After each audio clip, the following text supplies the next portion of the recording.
Hello everyone, this is me Ayaz. I'm a website developer and an SEO expert as well. I wanted to share some practical experience with you guys about learning SEO from Okasha summer course.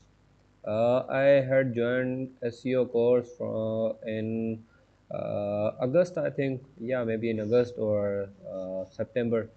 Its duration was about 3 months, and I learned a lot in SEO because it was based on properly practical knowledge and hand-on experience.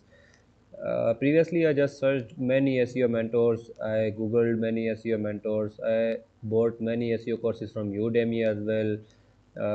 But the main issue was that I was getting theoretical knowledge from them, but there was no practical experience, and they were not providing any kind of practical and valuable things in that course.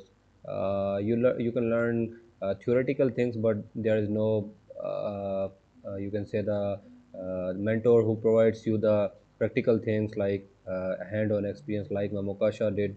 And I'm fully satisfied with her course, and I can probably I can say that her teaching style is very clear and concise. I would highly recommend you guys to just enroll if you are you can say if you are struggling in learning SEO, not theoretically but in practical manner also. Main thing is that you have to learn SEO in practical and hand-on experience. You can just contact Namokasha Samar for the course. I hope you will enjoy her course, and you will enjoy the way she teaches. It's really awesome. Thank you guys.